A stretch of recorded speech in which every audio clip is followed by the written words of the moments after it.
This is Scottsdale Women Rising, where we connect you to local leaders and give you the tools to become change makers in your community. So we will just jump right in because we are so lucky to have our candidate, and we know he needs to get off. He has many other appointments for the day. Nick Mansour is a third-generation Arizonan, an entrepreneur running for Arizona State Treasurer. With a Stanford MBA and a career growing businesses that create jobs and invest in workforce development. Nick led Arizona College of Nursing to become a national leader and knows smart investments will deliver stronger returns for Arizona families. Nick Mansour, jump on here. Hi, thank you so much for having me. Thank you, Shay, for making this happen. It's great to be with you all.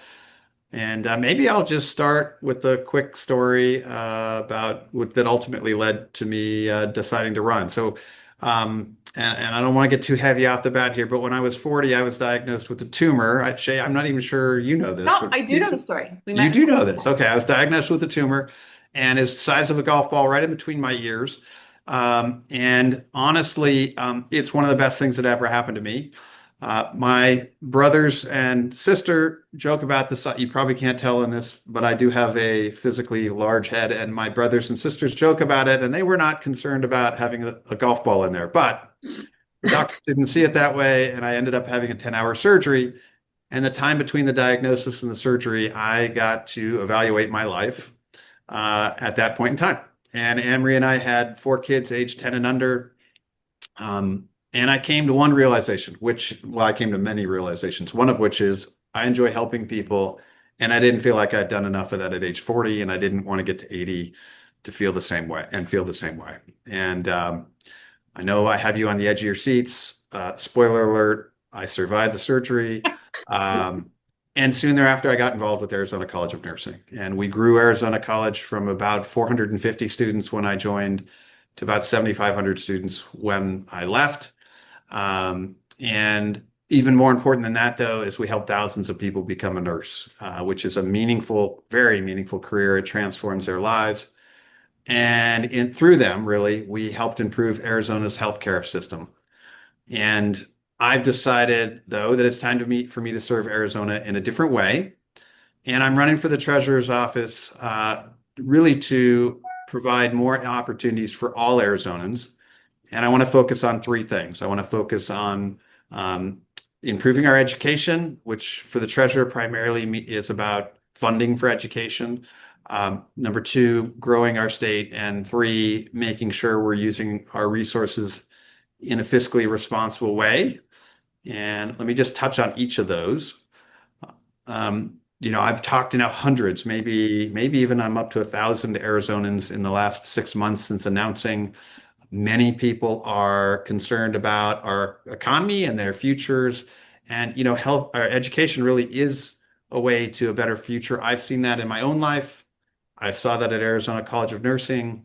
Our graduates earn 2.5 to 3 times more the day they start their job as a nurse than the day they started at our school. And our education in Arizona, I think, is really probably not where any of us want it to be. We're ranked, I guess, depending on the year, 48th, 49th, 50th. In fact, somebody told me if you include Puerto Rico and Guam and some of the other territories, we're ranked 53rd. And we're getting what we pay for. Our education is 48th or 49th or 50th. And that is where I don't think that more money is the only solution here. I don't want to say that, but it is a part of the solution, and the treasurer can actually have an impact there. So that's one of my high priorities. Second, I do think one of the great things about our state is that we are growing. I've built companies, I've created jobs. I can help attract good companies and good jobs to our state. So I want to spend some time doing that. And last, fiscal responsibility. I'm going to give you a couple of examples where we are not using our resources in a fiscally responsible way. And these are also both related to education. So the first is we have an endowment fund. It's a $10 billion fund. That's a lot of money. There are about a dozen other states that have a fund similar to this. And we actually invest our fund differently than every other state, and they make more money than we do. And if we did what Texas, Wyoming, Utah, Oregon, or New Mexico, or the other six or so states do, we would have made $200 million more last year alone.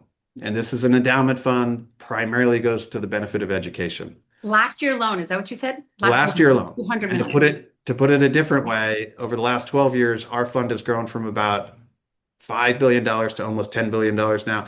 If we did what the other states do, it would be almost $13 billion. So And is the difference that they're allowed to allocate more into like equities, or they have different vehicles in which they're allowed, or allocations that they're allowed to utilize? Jennifer, you should be running for this office. Telling you, I did a lot of The, research. the allocation is exactly the issue. The other states do, I mean, there's a dozen states, so there's variations among all the states, obviously, but they do some other things too. But the primary one, the one where we've estimated it would be $200 million, is just an allocation. Um, we allocate our investment policy requires that we allocate no less than 40% to bonds and no more than 60% to equities and other investments that earn more money. And this is an endowment fund. It's meant for perpetuity. You know, it's for my grandkids and their grandkids. And the other states, it varies again, but they are more like 20% in bonds and 80% in equities. If we just made that one switch alone, that's where we've come up with these estimates. And again, they do some other things too. We should probably look at some of the other things they do, but that is it. So, you know, we need to update this office and we need to start with that investment the policy for the endowment fund. You know, we have this is a very, very valuable resource for our state. The treasurer oversees it, and we should make sure we're using it wisely. Another example I'll give you, and I'm happy to talk about any of this more, is the empowerment scholarship accounts, the vouchers, ESAs, whatever you want to call them. You know, there's a lack of accountability there today. You guys are very well informed, so you probably know this, but you know, we're reimbursing. We're not big fans, just so you know. Yes, I know, I know. We're not reimbursing, we are reimbursing for kitchen appliances and trips to SeaWorld and other things that just aren't education expenses. And the treasurer actually is an administrator of those accounts as well. And so, you know, my goal is to make sure we eliminate that waste. So those are my three priorities. I will say there's a fourth reason I'm running, period. And I get chuckles when I say this, but I think this may be part of why you guys have formed this organization. You know, I'm running to restore some decency to our politics, and that doesn't mean that you lay down or roll over or anything like that. You know, we've got to stand up for what's right and we've got to fight. But I do also think we need to be reaching across the aisles a bit more, or at least trying to. And you know, I look at it as we're really kind of tearing our communities apart, and how can we bring our community back together again and fix some problems? So um, that's why I'm running, and we're putting together a good campaign. And again, excited to be here with you guys today. So thank you for having me on. Thank In, you in, so much. oh, I'm sorry.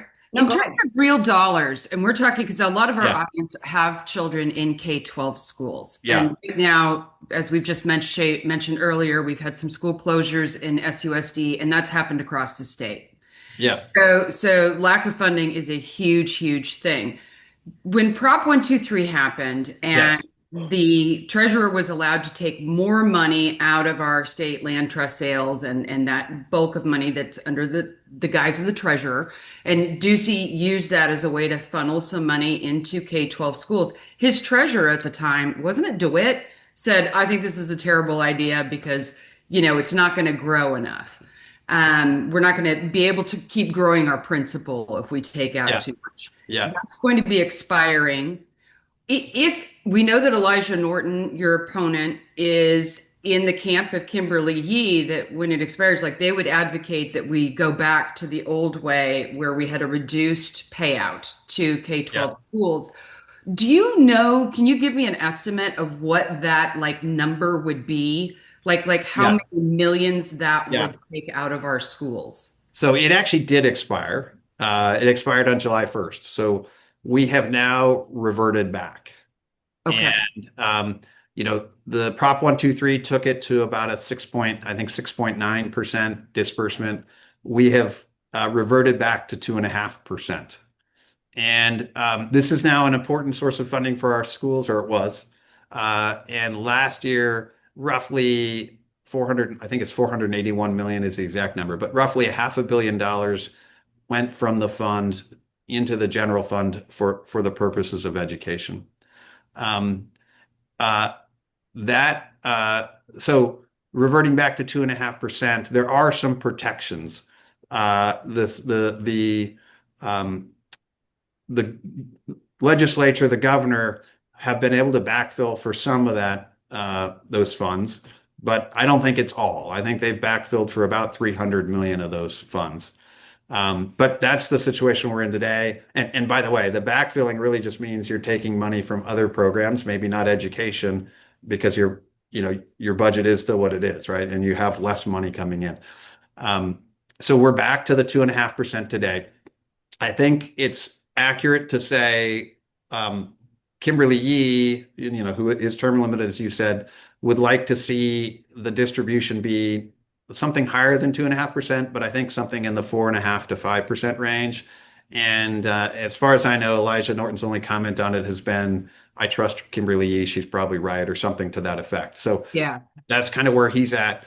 And I would say this, I think Jeff DeWitt has had a good concern, which is we want this to be growing. It is meant for perpetuity. Um, so we don't want to take so much out that it eventually eats in and shrinks the actual fund. Yeah, and isn't keeping up with inflation. Right. Right. Yeah. And so it's important that whatever we do going forward, there's some protections in place. There were protections in place in the old Prop 123. And, it's been the last 10 years were very good years in the market. And so it has grown despite the higher disbursement. And I'm in the higher end of where the disbursement range should be as long as those protections are in place. I want to back up just a bit for those Yeah. who are going to be listening on to the podcast and don't know some of the names we just dropped. So, Yeah. Kimberly Yee who is the treasurer currently. She is not going to be running again. She has mismanaged our money, and she is now wanting to run, or is running, against Tom Horn and Dr. Ruiz for our superintendent of public instruction. And then Elijah Norton is who you were going to be running against now. And Elijah Norton, I'm sure some of us remember that name. He ran here in CD1 as a Republican to get the nomination and take out David Schweikert, which was not successful. So That's right. Yeah. Yeah. He ran 3 years ago in the primary for CD1 and lost to Schweikert. And he's been showing up on our school board meetings, which is interesting. Oh, really? Okay. I didn't know that. Yes. So, Sarah, I know you had some questions you wanted to ask. Yeah, Nick, could you just talk us through for people that are new to paying attention to state politics, like what Yeah. is the primary role of the Yeah. treasurer as you see it? Yeah, I think that I look at it as there's three hats. The first hat is the treasurer is the state's banking officer, chief banking officer, let's call it. And the treasurer doesn't actually collect the taxes, but once the taxes are collected, the treasurer holds those funds in very, very safe investments, investments that can be very liquid, that are very liquid. And at the right time, the treasurer will disperse those funds to various state agencies and organizations. And so that's kind of the base job of the treasurer. And I think generally we're doing a good job there. The second hat is what I would call the chief investment officer. And this is where we are investing the state's endowment fund. And there, I think we need to make a change. It's been 30 years since this investment policy was last written. We're not where we should be to invest this wisely for a long-term fund like this. We should change it. So that's the second hat. And the third hat is what I would call the chief financial officer. And I think of this in two ways. One is the treasurer has a bully pulpit. Kimberly Yee has a bully pulpit to talk about Prop 123 and what the right disbursement rate is. So that in alone is important. And also, just like any other elected official, the treasurer should be interacting with the legislature and the governor to try to get his or her agenda passed. And that's what I intend to do. So that's what I think falls in the last hat. And I think people often don't look at the treasurer that way. And I think it's important that we do. I mean, at the end of the day, I will, if I'm lucky enough to win, and I think we will, we're putting together a good campaign here, but I will be, another elected representative working in the legislate with the legislature to try to, on your behalf, to try to get what I think is important done. You speak in a very professional manner in which you say, I think we could do a little better here. When I hear $220 million just last year alone that could have been going to our public schools, and here we have families who are devastated by their schools closing. Of course, there's many reasons to that, but that is not help us by any means. So I'm going to go out there and say that money has been mismanaged. $220 million in 1 year. And I would assume it's been going on for a couple of years. I'm sure you've done. Oh, it was more than that before, Shay. Yeah, I mean, we just recently increased it to 60% allocation. Before that, it was much less that we were allowed to invest. That it was last changed 30 years ago. So the 60/40 has been in place for now 30 years. And yes, I think it's appalling. No. High time. Well, and how long has it been controlled by a Republican? Well, I mean, there has not been a Democratic treasurer during that period of time. But it is fair I should say this. It's fair to say the treasurer alone, like if I'm elected, I can't just wave a magic wand and change this investment. That's my question. Yeah. You've got to have the legislature and the governor on board, and ultimately there's even some steps beyond that. So I'm advocating for it. I've not heard of others advocating for this. I've been told there was a treasurer in the not too distant past that wanted to do something like this.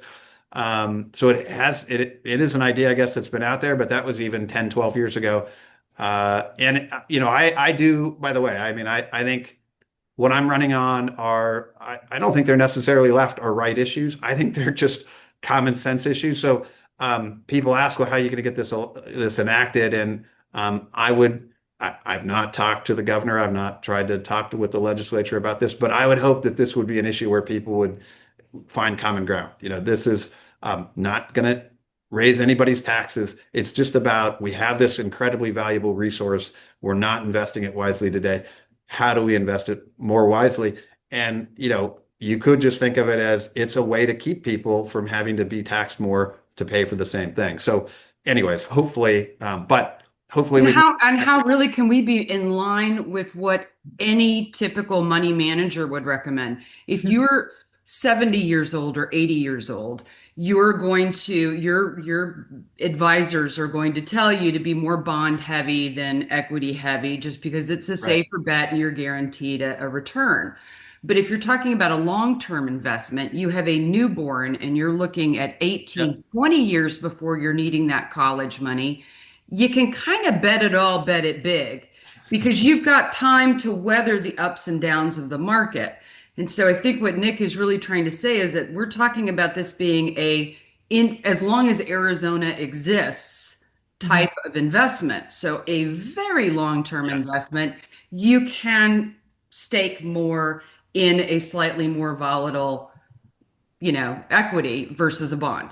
Again, you should be campaigning for me. I think that is a great analogy. We would always, you will learn soon enough. We would all love for Jennifer to be in office. I've misbehaved on Twitter, Nick. I'm not allowed. Okay, well, I do like to write messaging, but that's like breaking it down to how people manage their own finances makes sense, because what you do for yourself, of course, we should be doing at the state. The analogy is perfectly right, because this is for education. It's for the kids. So it should have a long-term time frame. And the way we are investing it, I just met with somebody who used to work for Merrill Lynch today. And he said, well, that's like I don't know if he used 70-year-old or 80-year-old, but we're doing a retirement plan right now. And that's not what we should be doing. So perfect. I have a question for you, and I don't know if you even know the answer to this. Is it possible, we know that the press and advocacy groups for public education have been stymied by the Department of Education and the Treasurer's Office by not getting all the information that we want on how our tax dollars are being used with these universal vouchers. If Right. you were in office, would you have the power to be able to release more information that the public would like to know? Well, I mean, the truth is, look, I think transparency is important, and that's how I would intend to operate. I obviously don't know what's going on with either the Department of Education or the Treasurer's Office or whomever is maybe not producing things as fast as you might want. So I don't know enough to know if what the story is, but I can just say, I think transparency is incredibly important, and that's how we will try to operate. Hmm. So I guess, so if it's within the state treasurer's office Yeah. ability to disclose information, you don't have any problem with that. I would not, I would be, yes, I think that's the right way to say it. I would be, I think transparency is important, and I will try to be as transparent as possible. So in the past, our treasurer has usually been held, whether you liked them or not, or felt that they were competent or not. It's usually been held by somebody who had some background in working in finance, as a CFO, as an accountant, as a management of some type. Talk to me a little bit because I see a pretty obvious juxtaposition between you and your opponent, Elijah Norton. He's sort of touting his credentials as treasurer of the state Republican Party as his experience for running this particular job, which, as we know, is a budget quite a bit less. Yeah. And it's not the same thing at all. It's money in, money out per cycle, not about long-term investments and management. Right. And it looks to me, and I couldn't find anything else, maybe I'm incorrect, that he only has an undergraduate degree in political science.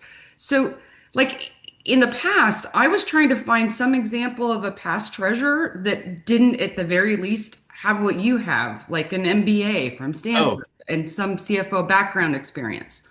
no, I actually think that would be the exception. I mean, I think most of the recent treasurers, Doug Ducey would be an exception. I think have been career politicians, to be honest with you. And I'm not sure that you're going to find a lot of um, majors that are majoring in finance or accounting Yeah. or something like that. Now, I can't say I haven't actually, it's an interesting question. I haven't gone back and looked, but Maybe that's why we've not made great decisions. I'm just well, it may be why we haven't changed this investment policy. I will say that, there's a famous, I don't even know if it's an actual quote, but Albert Einstein apparently said the most powerful force in the universe is compounded interest. I've been an entrepreneur, and that's kind of what you're doing as an entrepreneur. You're investing, in my case, not just my money, but other people's money and hoping to make, and in my case, we did make a good return on that money. That's compounded interest. And so I know the power of an asset like this endowment fund, and I also know, it's called opportunity loss. I know what it means that we're investing in a 40-60 instead of 80-20, that over time that money can be a big difference. And like I said earlier, for us over the last 12 years, it's $3 billion that we don't have today. And if we keep doing this for the 3 next billion? Is that what you said? 3 billion? 3 billion over the last 12 years, yeah. And if we keep doing this for the next 10 years, our estimates is it's another $3 billion. So yeah, I mean, the sooner we make this change, the better. Now, we all know, which is, can we just say bullshit, that Republicans are better with money? Now, Nick, you're going to probably stay quiet here. This is a nonpartisan race. I don't even know your party affiliation. Yeah. But why? And maybe Jennifer or Sarah, like, why have people believed this narrative by the Republicans that they are better with money? Because it doesn't seem to be showing up that way year after year, election after election. It doesn't seem to be serving us. So it's just hilarious. Just goes to show that that narrative is absolutely incorrect, and it's costing us billions of dollars right here in Arizona, and costing us our schools and our education. So that's shitty. Well, I Sarah. do want to say this is a partisan election, though, by the Oh, way. it is. Yeah. Oh, yeah. Oh, yeah. Yeah. No. Yeah. Well, Um, we I wish it mean, wasn't. I so am, you don't have someone you're running against. In Oh, Democrat there side. there's no primary opponent for me. Yeah. There's no primary opponent for Elijah Norton. It's not too, we don't think there's going to be. I wouldn't know about that side of the equation, but it's not too late for somebody to get in. They probably even, we were just talking about this morning because it came up in a different context, that maybe end of January, sometime in February, it would start getting too late. So we're getting pretty close to knowing for sure. We don't think there's going to be, I've got a, Nobody's going to pop in. It's statewide. It's simply too expensive and too yeah, unworthy for somebody to pop in at this point, Yeah. unless they're well, a complete idiot, in which case we will shame them for you. Sarah, you had a question. Well, I wanted to ask a little bit about something I saw on your campaign website that I yeah, really liked and I thought would be really helpful to talk about here, where you said you want to take a like CEO approach to this yes, role. And I yes, saw that and was like, great, Republicans are going to love that. Like that yes, is going to yes, be wonderful messaging. Can you talk about what that means in actuality? Like when you're yeah, looking at this job, what past experience that you've had do you think is most yeah. applicable? Yeah. Yeah, I mean, so I'll go back to, Arizona College. We grew it from, again, 450 students to 7,500 students. Our outcomes for our graduates were very good. Some years in the state of Arizona, we actually had the highest pass rate of the state licensing exam from our graduates. Um, so, one of the key lessons for me, or the key things we did in that, is just focus. I mean, we focused on nursing. That was our primary thing. We focused on student outcomes. And so I think that is the main thing I mean about bringing a CEO approach is you got to have your priorities and you got to focus on them. And it doesn't mean other things can't come up and become more important. But, I'm going into this saying we've got to improve our education. We want to grow our state. We want to make sure we're using our resources in a fiscally responsible way. And I'd like to be a way to sort of help get our government moving again and get us back to fixing problems. That's really the four things I want to focus on. Um, you know, that means eliminating waste. That means modernizing this office. But that's, I think, the key thing if you want to be a good CEO is focus, focus, focus. Make sure you know what you really need to get done and try to stay on that as much as you can. Okay. Yeah. Um, You oh, go ahead, can I Sarah. ask one follow-up question? The one of the four pillars that you were talking about was growing our state. What do you Yeah. think we've been doing well in that regard? And like what do we have room for improvement in for that? Yeah. I mean, I think it is one of the great things about our state. We are growing, right? We are an attractive state. We have a pretty good business environment overall. So companies like to come to us. I've been recruiting executives to our state for 14 years prior to leaving Arizona College to do this.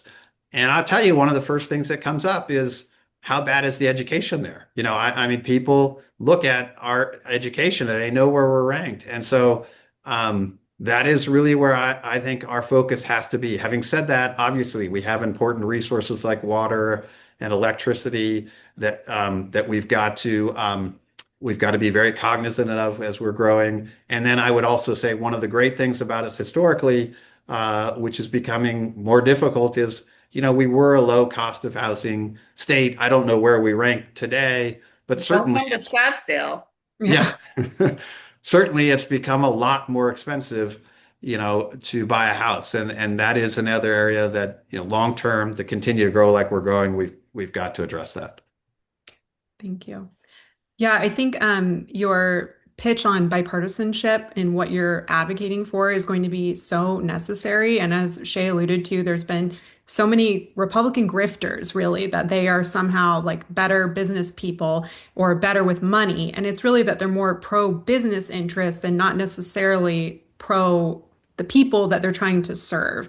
And it sounds like your focus is on our state and the people we're trying to serve. And part of that is being pro business, and part of that is balancing what else the state needs to be doing. Is that a fair statement?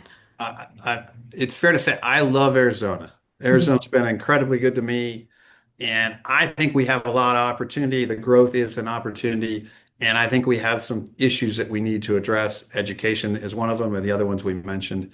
And and I think I can help do both. Like let's keep the good stuff going and let's fix the Mhm. thing. So I think that's a fair summation of Yep. maybe what you said, but that's Yep. how I'd phrase it. Okay. Thank you. Yeah.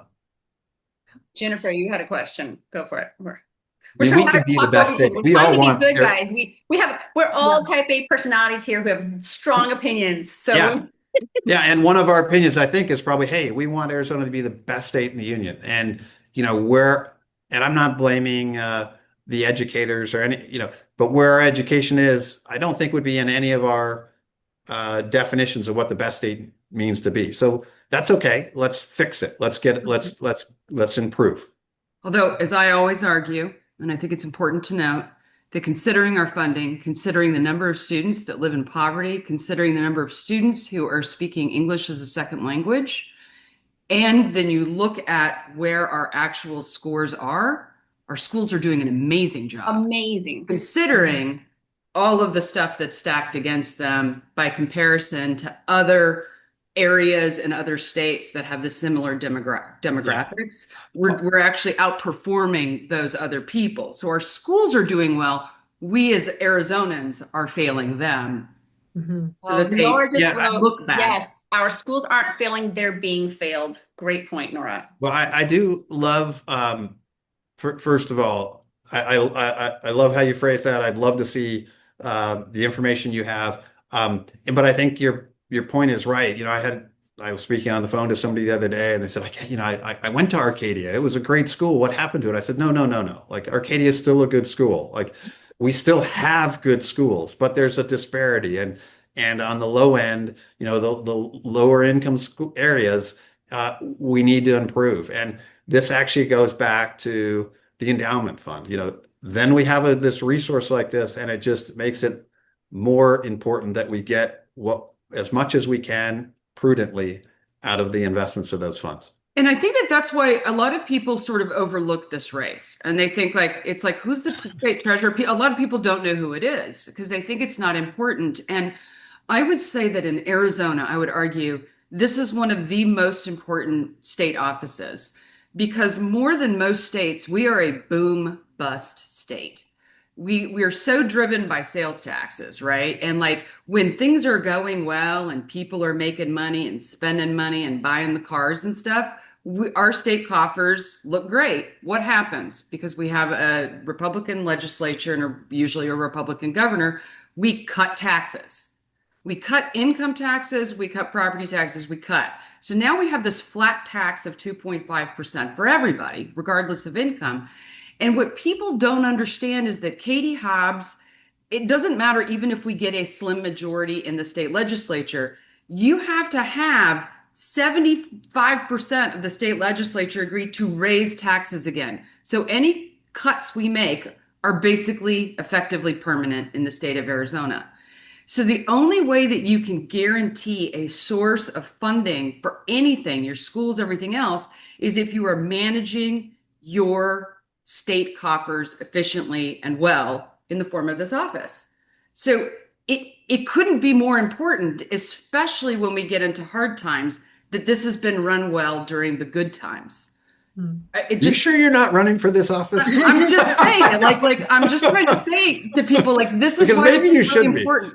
So Uh, people who are listening, it's vital that you send a contribution, that you talk to your neighbors about this race.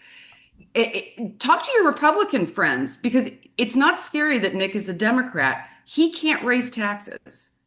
He can't oh, cost you yeah. more Look, I'm money. not advocating we raise taxes, and I And definitely he say doesn't that. have the power to, even if he wanted to. But All I he think can do your is effectively manage your money correctly.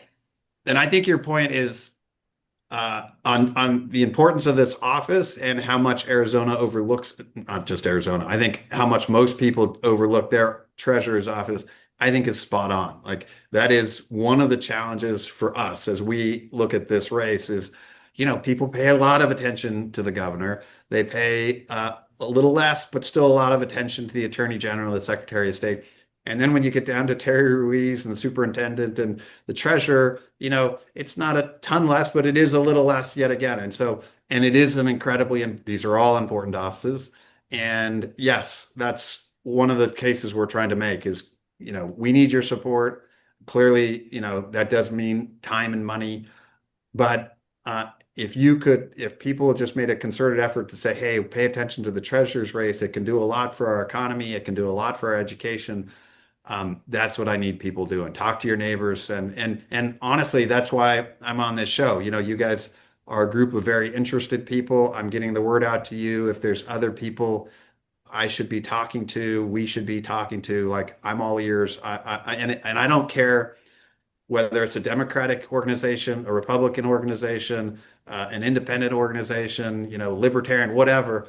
I want to talk to everyone. I want to talk to everyone because these ideas, like you said, these ideas are not far right or far left. These are just common sense ideas. We should be investing It's this not money wisely. partisan. It's two choices. A professional, successful person who's grown businesses, who understands how to manage money, and someone whose own businesses have had to settle out of court multiple times for allegations of fraud and robocalls and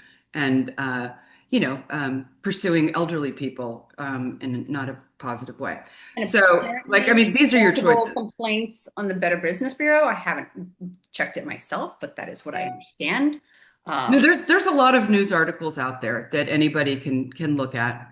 Yeah, I did look at the Better Business Bureau a couple of months back, and my memory is that in the last 3 years, there'd been 200 complaints or a little more than 200 complaints about Elijah's company. I then went and looked at Arizona College just to see, and we've had four. So, um, anyways, what is I the did want, I largest know it's company? off topic, but it is an important topic. And since you have so much experience with it, Trump recently yeah. deprofessionalized the Oh, work of yeah, nurses, yeah, and they've made it so that you can only borrow $25,000. yeah. Tuition at the Arizona College of Nursing is like right around 23,000 a year. So that only pays for one of your 2 years. What do you see happening with the number of people able to go to become Yeah, nurses, yeah, and yeah. what I, solutions? I, I have gotten that question, so sorry to interrupt. Yeah. First of all, let me say this, and you guys may know this. Nursing is the most respected profession in the country. In fact, it has been for, I don't know, like 29 out of the last 30 years. And the only time it wasn't was in 2001 when they came in second to the firefighters after 9/11. So, okay, highly respected. And the fact that it's no longer considered a profession by the Department of Education isn't going to change that one bit. Second, the uh, the the cap on the amount you can borrow does not apply to the undergraduate program. It's a cap for graduate programs. Okay, Okay. there's always been a cap to undergraduate programs, and that doesn't change. That this designation doesn't change the amount you can borrow to go to undergrad. So I don't think it's going to have any impact on the number of people who are not a nurse becoming a nurse. If you want to go on to get a graduate degree like nurse practitioner, et cetera, that's where these caps come into place. I thought it was more than 25,000, but I think it might be 50, but I'm not sure on that. You're very impressive with the Well, numbers. I'll So just jump in and tell you that my husband is the director of trauma surgery, and he says it's going to be devastating for his nurse practitioners. yeah. And they're already incredibly stretched thin. And so to think that we could lose 10, 15, 20%, he's like, who knows what this is going to look like for medicine moving forward. So that's where the impact would be at the graduate programs. But I'll say there's a couple of things like these institutions, I think, are reacting, and probably you're going to see some tuitions come down. I wouldn't be surprised by that. But the other thing is, and not only does the not having as many nurse practitioners affect at the practices, right? Because we don't have enough doctors, and so more and more is getting pushed down to nurses. Those graduate, you need a graduate nursing degree to be able to teach undergraduate programs. And so it's already, we're already a place where we don't have enough nursing teachers, and this isn't going to help on those. So I think that's where you're going to see it. And yeah, I don't want to say there's no Oh, that, impact. that makes sense that it will, but thank you. Because I wanted a good argument for it and I want to make sure I'm accurate. So you helped me out with that. So it really helps with that. So the teachers, you're right. Dang up. Well, I think Shay's point's probably the bigger one, which is, I went to my doctor the other day. He was on vacation, and I saw a nurse practitioner, or physician's assistant, I think, whatever. Yes, But this affects physicians' assistants as well, correct? any graduate nursing program, Yeah, I would. oh, talk about watch those prices, healthcare prices go up because I'll tell you what, the amount that my husband and his team of surgeons rely on the PAs is astronomical. So just trust me, when you can't when we can't fill those spots with PAs, there's the surgeons are not out there. They simply are not. We are stretched thin. So. Does the state treasurer also manages like our state lands, correct? No, not technically. The lands are managed by the land department, which currently reports to still to the governor. So it But doesn't fall, but you just get the revenue from those leases. there is a board, Okay. and the treasurer is on a board that oversees some of the activity of the land department. And so there is an impact, but it's not a direct oversight. Okay, but you could sit on the board that helps to make decisions about who we sell to, what we sell, what we lease, what those lease negotiations might be. You would at least possibly have a say. The treasurer is an ex officio officer on that board for sure. Excellent. Yeah. And I'm not sure that all sales go to that board, but some do. Not necessarily, yeah, but I believe that some of them do. Yeah. Okay. I'm very interested in finding out like how we get down to the office level of who gets to decide that we're creating these nonsensical leases to Saudi Arabian alfalfa farmers that Oh, are draining our aquifers. Like who ultimately is the person who gets to say, no, we're not doing that? well, I think in that case, that is actually owned land. That's not leased land. But the land department does, what's that? Is that Some of right? it is leased. Oh, Yeah. some of it's leased. Okay. Yeah. The land department does oversee state-owned land. So if they're leasing from the state, then it would fall under the land department. I will say, and this is I think different than what you're talking about. We as a state, the federal government granted us 10 or 11 million acres when we became a state, a little over 100 years ago. And we still own 100, or sorry, 9 of those 10 or 11 million acres. So we've sold a little over a long, long period of time.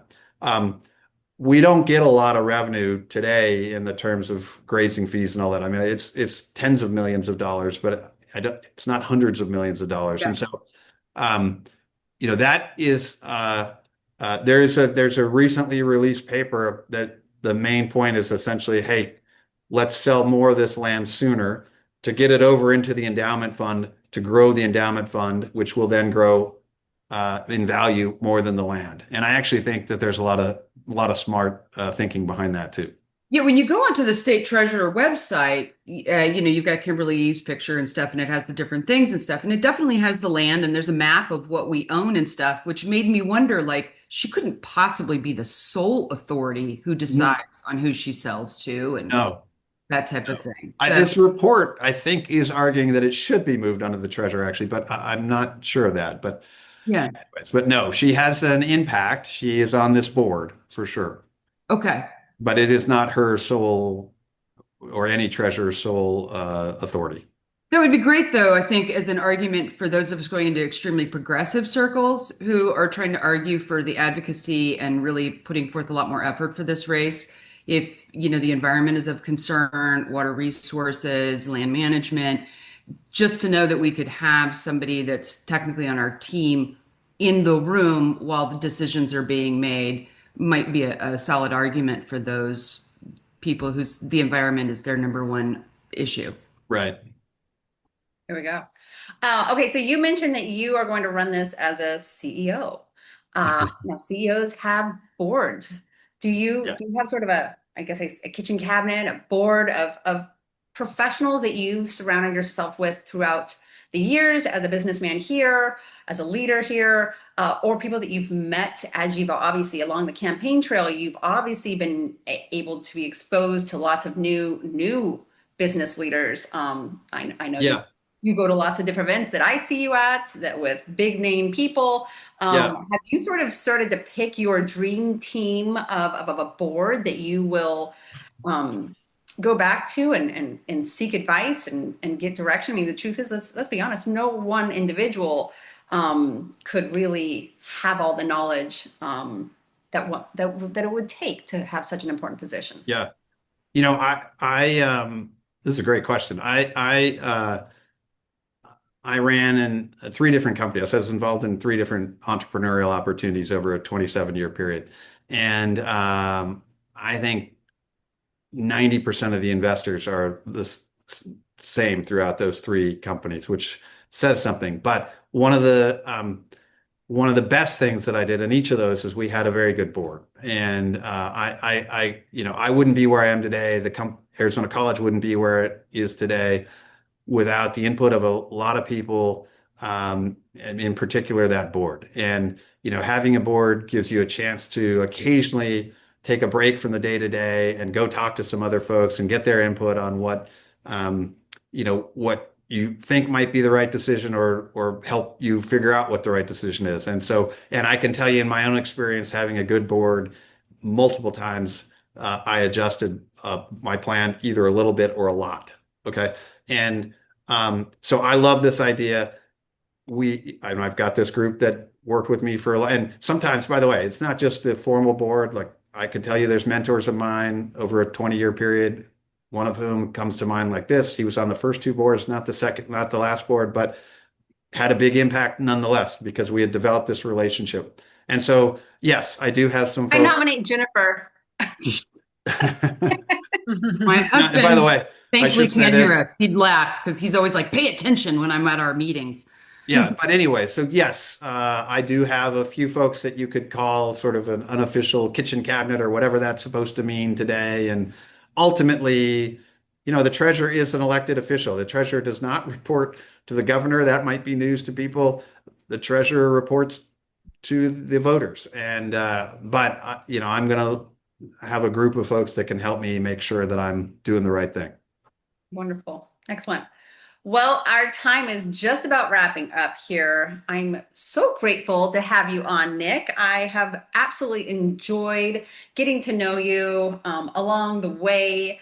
Nick first reached out and asked to meet with myself and Amy Cardella, who was on our team to run the school board race here in Scottsdale, and she runs many other races. And so I will tell you, Amy Cardella is The smartest woman in Arizona and the smartest woman in and she's politics. incredibly intelligent, and she's also not easy to impress, nor any of us, to be perfectly honest. So the fact that you impressed Amy Cardella and you have impressed us, it means you are an outstanding candidate. We are so grateful that you have chosen to be of service at this time in your life. We are so lucky that you're being of service at this time in your life. And I'm going to lead into the questions of what we can do to help you, which I think I know some of the answers, but I'll let you run with it. Yeah. What can we do to help you, Nick? Yeah. So first of all, I appreciate that the very, very nice words, and I'm working hard to earn them. Yeah, I mean, I think it is. We talked about this a little bit earlier. Obviously, there's some very tactical things like getting online and signing our petition. We have several thousand signatures already. We need about 6,400. We feel very good at where we are, but like that's a tactical thing. Or get a sign. We've got yard signs. You can put a yard sign up tomorrow. Later, we'll need volunteers for other things. So that's one. Two, clearly we know this. All campaigns take money. We have raised a decent amount already. And Emery and I are contributing more than our fair share. We're contributing a significant sum and plan to continue to do that. But obviously, if others, we need the contributions of others too. So money is important to get the message out. And then, I think we talked about it later, which is um, um, we need more people talking about the importance of this race. We statewide races in Arizona are close. Everything I've seen so far would say that all of our statewide races are looking like they're going to be close. There's no guarantee that any one incumbent wins again. And so I need your help to get there. I'm working hard for Arizona, and I'm happy to be of service, and I'm hoping I can do this for a long period of time. Excellent. So for those of you listening on as to the recording, let you know that we will, if you go to our social media pages, you will absolutely be able to find where we will pin the equal petition where you can, and the link so you can go in there and easily we'll have a list of all the other candidates that we suggest within the Scottsdale and somewhat surrounding areas. And you can make sure you get the equals signed. Just go through and sign everything that pops up for your particular address with a D. But Just we'll have you the suggestions because you might be in some areas you might be a little thrown off as to who to sign for. So we have some opinions on it. Well, I guess we have some primaries. Yeah. They can And then, find and then mine are on you my on website. Blue, Nick, or are you on a different? They can you go to Mansour for Arizona.com, Mansour, for is spelled out, FOR, Arizona spelled out .com, and there's a donation link right there and a way to Well, send a you know what you could petition. also do? You could get your team to give Scottsdale Women Rising our own link, and then we can Oh, track it, and then we can set a goal, oh, and we can okay. track to see how we're doing on our goal. We'll I make like that that. happen too. So, We can um, talk about that offline. And I'm happy to come back as often as you guys want. So I'm hoping to make a happy hour or two along the way, but as much as you're willing to let me drone on and talk about this, I'm willing to do it. So we appreciate your time. Thank you so Thank much, you. Nick. Okay, so what else do we have coming up? We do have on the first our troublemaker check-ins. Again, our troublemaker check-ins are run with Dr. Serlin and Reverend Karen Russo. And those are a chance for you to check in with us, sort of a check-in here so you can keep showing up out there. And then we also, so that's on the first of, it's January 1st, right, Sarah? January Yeah, 1st at January noon. 1st. Additionally, and sometimes those are at 8 p.m., so you kind of have to look at the link and see which ones where it falls. Additionally, we have troublemaker chats. Those are the chances where we take you off mute and we can just really get down and shoot the shit as what's going on here locally in the Scottsdale and surrounding areas. Also, some somewhat statewide conversations. We didn't have one on the calendar, but we might possibly sneak one in for next week because we have a lot to talk about with the closure of two schools, and we have pretty strong opinions about our school closures and why we actually support it, which surprises a lot of people considering the fact that we are the strongest advocates that you will find for public schools. Myself and Jennifer have done years and years and years of raising millions of dollars, helping pass overrides, 37 million right there for 2022 and 2023 overrides. Jennifer spent years raising beyond the overrides an additional something like $10 million for our Scottsdale schools. We are as pro public education as it comes, and we still know the right thing to do is to close those two schools. So if you are You can't interested afford in it. You can't afford it. yeah. If you're interested to learn more about why we feel that way, please, we will just go ahead and say now. We will have a Zoom next Thursday. Maybe we should do an evening one and drink. I don't know. No, that's the same day as the happy hour. Oh, thank you. Yeah, that's the happy hour. It's the 18th. Next Thursday is the 18th. It's our holiday happy hour, Mhm. 5 o'clock to 7:30-ish. And we are also, funny enough, Sarah came up with the white donkey gift. We're going to do a white donkey. Cannot bring ourselves to call it a white elephant. We're going to do a white donkey gift. We want to make sure everybody is going away with some good loot. So think classy when you go to select your gift. It can be something you re-gifted, that beautiful purse, but it just has bad energy around it and it's still in its box. It's given to you by your mother-in-law or whatever it be. Somebody wants that nice purse. So Mhm. show up for our holiday happy hour. What am I forgetting, Sarah? Jennifer? Oh, to announce, we received an award from Secular AZ, one of our first guests, Jeannie Castine. We received the Secular Star Award for creating a new group that was kind of moving and shaking. So, toots to us. I'm hosting a fundraiser for Chris Mays tomorrow, so I better start doing some more cooking. And Shay will be doing one in March. Oh, yes, for Chris Mays in March. I do have Chris March. Mays in March. So anyway, if anybody hasn't donated to Chris Mays and wants to, like, you've got two opportunities. Yeah. Hopefully we'll be doing something for Nick at some point, Yes, I was going to um, say. and then, but just not before Christmas, Nick, or my husband's going to kill me. That's true. And I think that's all I had. Yep. Sarah, are we forgetting anything? Nope. Just one thing about the January 1st, I think you touched on it, but that we're really wanting that to be like an intention setting opportunity for the next year, or like specifically around how we're all going to show up and help Dems win in 26. That's right. So, We're going to be resilient. No stuffing our heads in the sand. nope. We're going to learn how to broaden our emotional intelligence, but also our emotional capacity. And that's also where our troublemaker check-ins come in.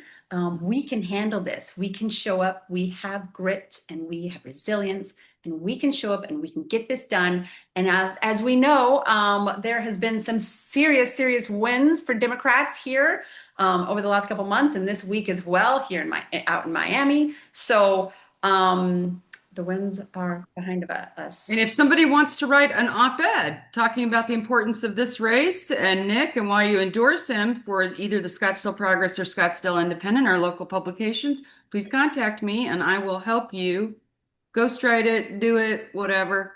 Let's make that Love that. happen. Yeah, Yeah. absolutely. Thank you all so much. Thank Talk to you you. soon. Happy holidays. Thank you. Thank you. Yeah.